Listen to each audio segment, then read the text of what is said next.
Luckett, we got an SEC win.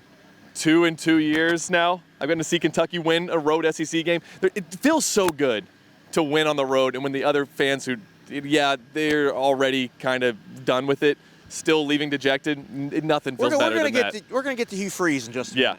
Yeah. We're going to get to Hugh Freeze. But, Peake, the story of tonight, to me, is about Kentucky, Mark Stoops, and resiliency. Basically, this season for them has just been one, I don't know how to say it, a shit sandwich. Like nothing good. Nothing could go right. The wagons are circling. Everyone's almost ready for the end, but we've heard nonstop about how I like this team. Even back in the spring or when they were building this team, I like these guys. These guys fight. These guys bounce back. These guys do everything we're asking them to. We like coaching this team.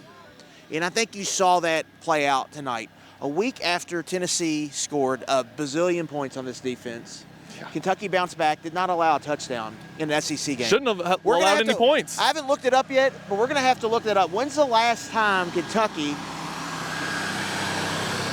hello, Green Tractor, did not allow a touchdown in an SEC game? Gosh, that's a good question. I was trying to go back. I mean, thinking of great defensive performances, Missouri, but they gave up touchdowns in that game back in 2018. Yeah, there's a shutout game against Vanderbilt at some point. That might be it. Okay. Outside of Vandy, though, how far back are we going? So the defense pitches a shutout. Cutter Boley does not have his best game, right? He just doesn't play well, little off. Both the interceptions, they're just interceptions you can't have in that moment. One gives Fraps Auburn points at the half in the middle 8.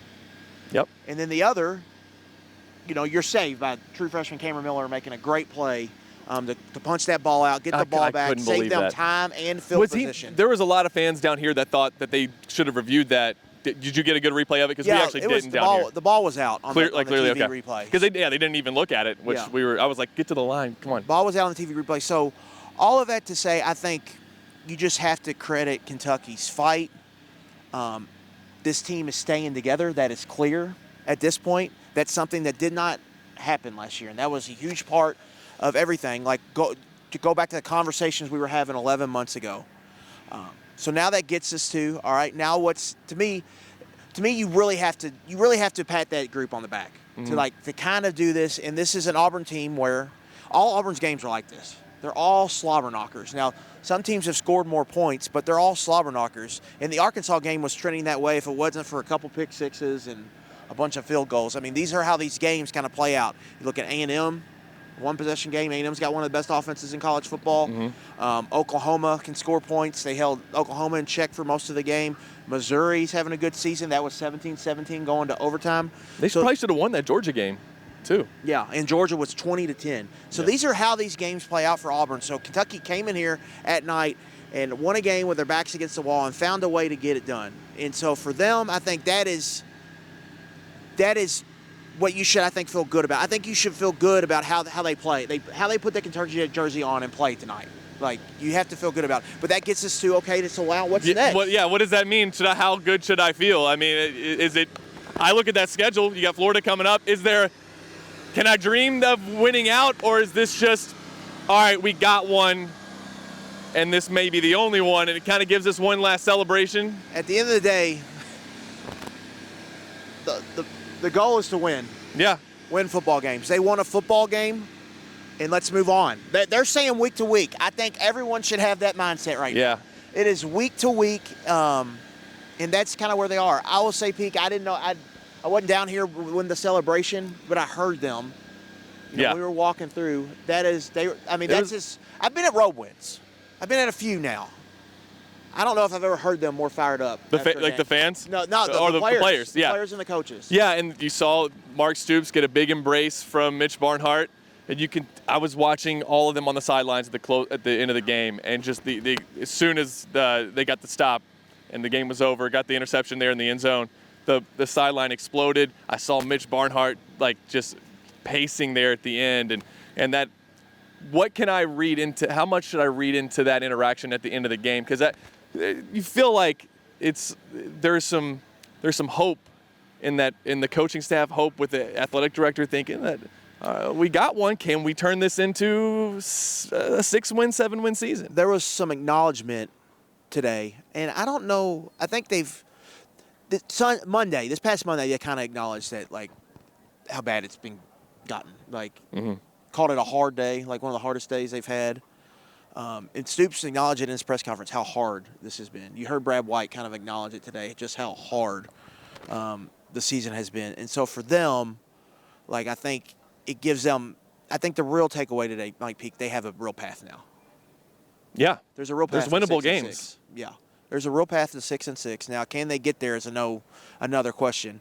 You got Florida at home. Mark Stoops, again, said, this is great, but I really want to get that one at home for the team, for the fans this week. Let's come on, let's do that. Can we do that? Let's get one. And so everyone's going to wonder. I think really the takeaway tonight would be one, Kentucky's defense. It's a hard defense to get a read on.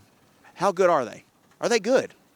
Like, where should they rank? They've now pitched two, I would say, almost shutouts against Texas and Auburn, but they've also gotten totally lit up by a Christmas tree by some other defense. So we're really not sure how good they are. The offense is getting better, but, again, it's a flawed offense. Now, Auburn's a really good defense.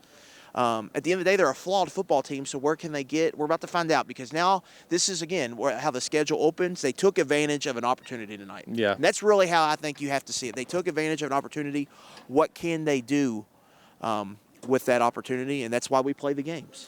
What did you see from Cutter, especially in the first half? Things, is this just what you expect a freshman quarterback having these ups and downs? I think people were expecting maybe a bigger game, but like you said, Auburn's defense is not Tennessee's defense. We didn't expect 5 touchdown passes, but that one drive was good, and they kind of managed the game pretty well, but it was not what we saw last week. I think with Cutter, I think you saw Auburn take away some of the short stuff, do a little better job at that, and then I think Kentucky didn't have someone that could win on the outside, and I think that kind of showed up tonight. And even when they had stuff, I think, lined up outside, there was some misfires, miscommunication.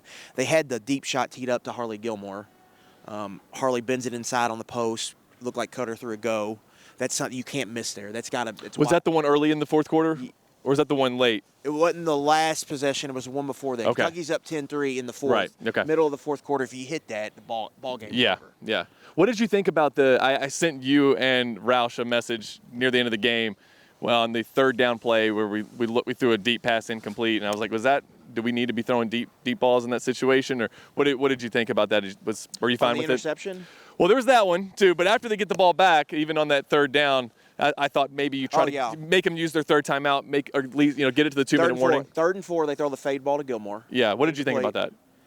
I think it's so tough because you're not running it against Auburn. Okay, so you probably weren't getting 4 yards on. So I think you got to reward their aggressiveness. Okay. Reward their defense is dominated. We're going to be field position. Our punter's on fire tonight. Mm-hmm. Let's go for it here. And they went for it. Maybe not. Now, maybe not. That's not the play I would run, like a fade ball. I mean, how many fade balls has this team hit this year? But I think you reward the aggressive. They called it an aggressive game on offense, even though I think they only scored 10 points. Yeah. They were aggressive when they needed to be.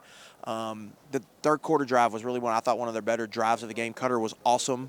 On that drive, he snuck a ball in there to Fred Ferrier for an explosive completion. Oh, that was Kendrick Law kind of makes something out of nothing for the 13-yard touchdown. So again, we're at a point with this football team where they keep telling us they're getting better, Peake, and I think we have to kind of say that they are. They are getting better. They are improving, and now they're going to play a Florida team who lost an absolute gut-wrenching game in Jacksonville today. So how does that Florida team get off the mat? And Kentucky fans get what they've been begging for how long as you can remember. The Gators are coming to town in November for a night game, probably a cold night game. And so what can you do with this? To me, they created an opportunity for themselves. They took advantage of an opportunity and created another opportunity. And so we'll see what we'll get there. And we're going to cover it all. But for right now, it's a team that had their backs against the wall. The walls are closing in, and they found a way to win a football game. I really enjoyed watching them come off the field. And you just the excitement and the relief of finally getting one. And I think I saw one of the players, I can't remember which one it was, but he was like, he looked at the camera and he was like, finally. And I just know that they're hearing everything too. Mm-hmm. I mean, you can't ignore what everyone's saying, especially about your head coach and what's going on there. But tell me this, Luckett, because this is something that I feel like we got to talk about, I'm on Twitter during the game. There's a lot of Kentucky fans who conflicted of how to feel tonight. Brains are in a pretzel in bluegrass. Yeah, and okay, so tell me as a fan how I can feel, because I look at the schedule and you can beat Florida at home. Could you beat Vanderbilt? I mean, Vanderbilt's good, but don't they play a style that Kentucky can that's what they like to play? Can they upset Louisville? At Louisville, they haven't lost there since 2014.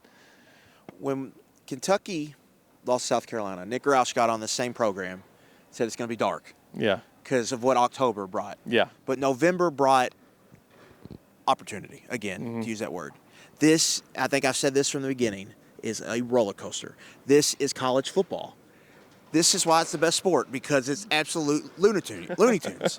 And so you have to ride the wave, and like, you want an answer, I can't give you an answer. We just have to see where this wave takes us. We don't know where the wave's going to go. How could you predict it at this point? How could you predict it?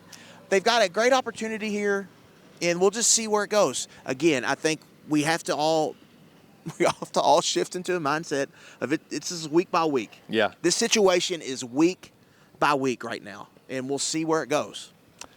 What about the Auburn fans? Where do you think that this is all headed? Yeah. I'm just interested in your take. Hugh Freeze keeps saying we're close. Is just vote of confidence. I mean, I sent it to Peake. As soon as I sit down, waiting on Mark Stoops. First tweet I see is Hugh Freeze. We're close. I think the Auburn colleagues at On3, I think they might be covering a coaching search here starting tomorrow. It's really that soon. Yeah. I know that we had talked about, it's the hot seat bowl. I don't know that if Kentucky lost, we'd be in the same situation, but we may have been pulling over somewhere to cover something. I don't know if that would have happened, but it would have felt like you couldn't stop it anymore. It's coming eventually here soon.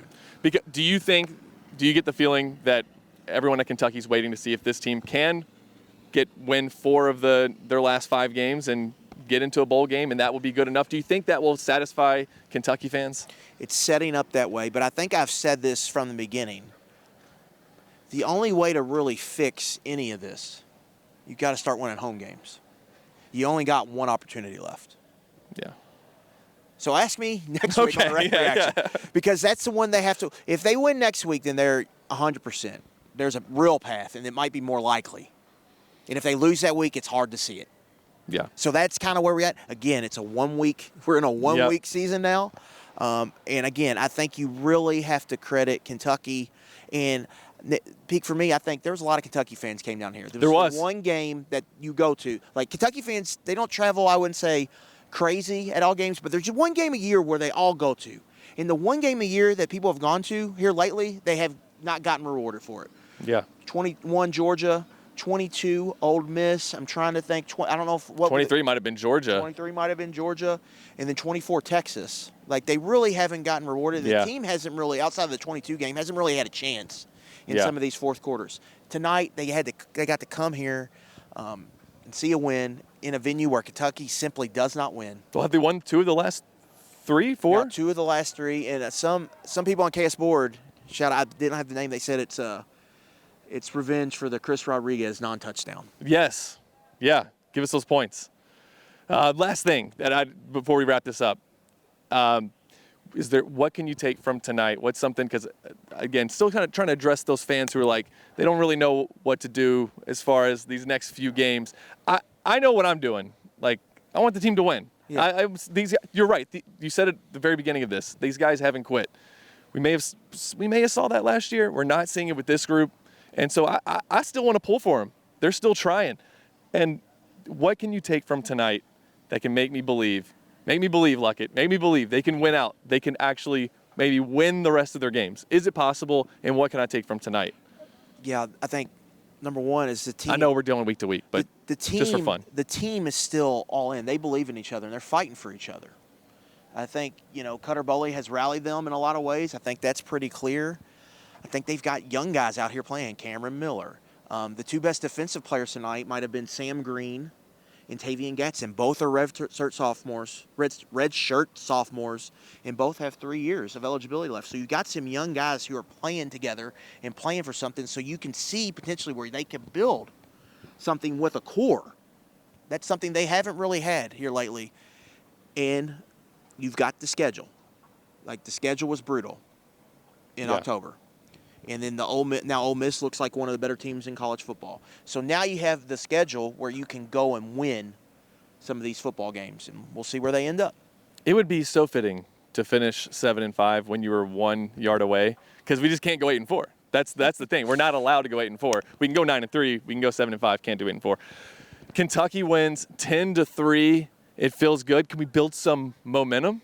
Can we get some momentum going into this Florida game and the rest of the season? I would just say, no matter where you're falling on this football program and what direction you want them to go in, buckle in, baby. This is going to be a ride, and it's going to be an unpredictable ride, and we'll be here all the way to cover it, no matter what turn we take on this daggone ride.